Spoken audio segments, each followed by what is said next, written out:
So yeah, this is the way I've deployed my army.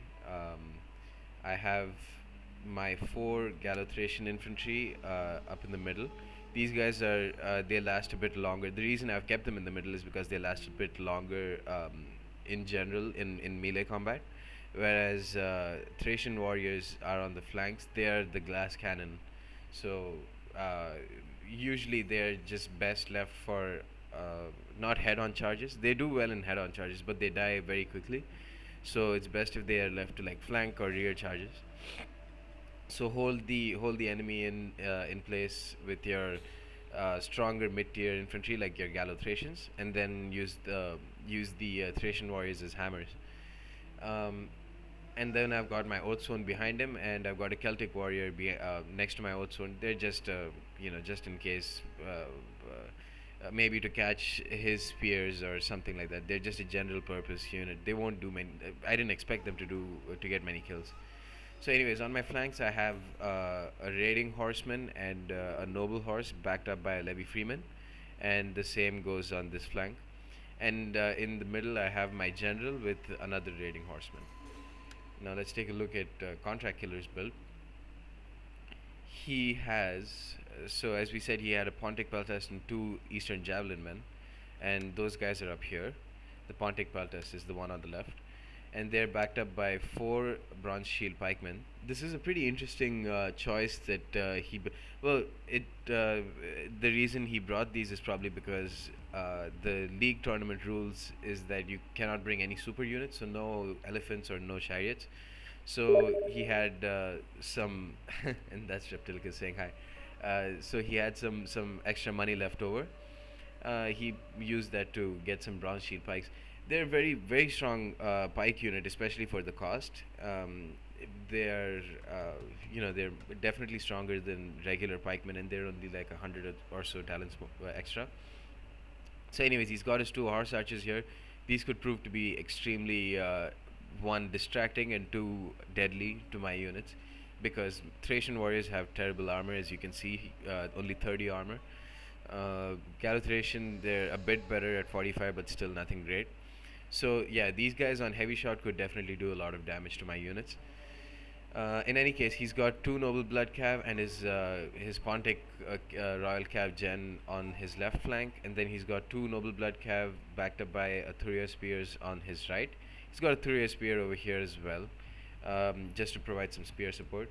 And then finally, he's got his four mercenary Celtic warriors right at the back. He probably wouldn't want to use these too much in the battle. They should be left as just an emergency, melee infantry corps, just in case one of my guys tries to, get around his flanks. These guys can hold them off while maybe his cavalry can get free and do a rear charge or something.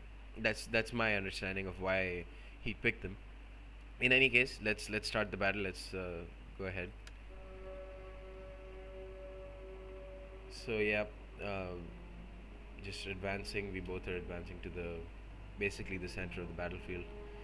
Uh, Smart move. He's bringing his Scythian horse archers right at the beginning to start, taking some shots at my either my noble horse or maybe my Thracian warriors. One of those high value units. So a pretty effective strategy that I've found out to deal with horse archers, especially if you don't have any missile infantry, is to just bring one of your terrible units, like your Levy Freeman or late Libyan hoplites are just absolutely amazing for this role because they have 70 armor.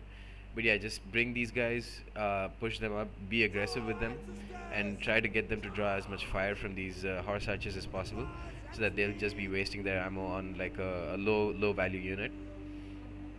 But Contract Killer realizes his mistake pretty soon, and he starts taking shots at my Thracian warriors. And as you can see, just one volley, three men down. Probably a lot more if I let him go on with attacking my Thracian warriors. So I just proceed to be more aggressive. Can't do much about it except to try and rush his main core, which is probably his weakness. He does get his horse archers a bit too close to my raiding horsemen, and once they're in range, javelins can just absolutely hammer uh, archer fire. So these guys lose about 9 men because he didn't micro them well enough. So these Levy Freemen are doing a good job just chasing off these horse archers, getting them out of range. Meanwhile, I've sent my raiding horsemen a bit far away because these guys have extended range, and I didn't want to get my javelins in range of his archers. I also start taking some shots at his Pontic Royal cavalry. Start drawing his cavalry further out from his infantry corps. Meanwhile, he sent his archers behind my lines, so I've sent my raiding horsemen to deal with them. Once they get in range, you can't trust the AI to be to get them, far away from my raiding horsemen. So, yep, these guys should be done in just a matter of minutes. Meanwhile, over here, let me just pause. Let me just put this in slow motion because this is just about when the fight's about to start. Actually, let me pause this. So, what's going on here? Let's take a quick view of the tactical map. I've got my Levy Freemen. Both of them, I use them pretty aggressively. So one of my Levy Freemen's here, while the other one's a bit far away because he was chasing the horseman who just turned and went behind my lines. Anyways, this Levy Freeman can be used to just support this cavalry battle over here, whereas this Levy Freeman is going to be doing basically the same. He's brought his own Thureo spears over here to either intercept my Levy Freeman or to try and attack my noble horse, whom I'll be charging at his noble blood cav very soon. Over here, I've sent my Thracian warriors. If you guys don't know, these guys have had a 15 or 20 bonus versus cavalry. They've got a buff since the latest patch. Absolutely ridiculous, if you ask me. I mean, history is, it's historically accurate and all, but it's the thing is they make the gameplay so unbalanced. So yeah, these guys can be used as pretty much Thracian warriors can be used as either anti-infantry or anti-cavalry. So yeah, for I think they cost 420 or something like that, and for that they're incredibly cost-effective units. You just have to make sure that they don't get charged. If they get a charge and they don't get charged, they will absolutely wreck cavalry. So anyways, I've sent these guys over here to deal with his cav. I'll probably be sending my noble horse over here as well.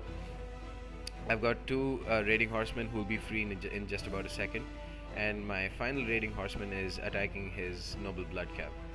So he's got the cavalry superiority in numbers. He should try and take advantage of that. Meanwhile, I believe what he's doing right now is sending some of his Celtic warriors over here to maybe move and provide some support for either his flanks or just in general. I still haven't decided what I'm going to do with my main infantry corps yet. I'm most likely going to have to split them apart because he's got pikes and I don't want to engage them head on. Anyways, let's see how this goes. So yep, I'm sending my Thracian warriors up here. Levy Freemen are attacking his Thureo spears, just trying to keep them engaged so that they don't attack my noble horse. I get a decent charge off against his noble blood cav, and these guys get basically an uninterrupted charge versus his Pontic Royal cav. I kind of cornered him. He's going to take some losses while trying to pull through, and finally I've got my raiding horsemen to take some shots at him.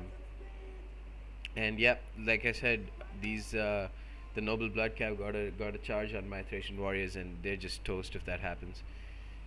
Sending some Gallo Thracian and a Celtic warrior over here again, just like I said, to believe. Yep. So this is what's going on. I'm putting them on either side of his pike line, just so that I can corner them more easily. And I've kept my Oathsworn back, just in case. I didn't really see there was a need to push my Oathsworn into either flank at this moment.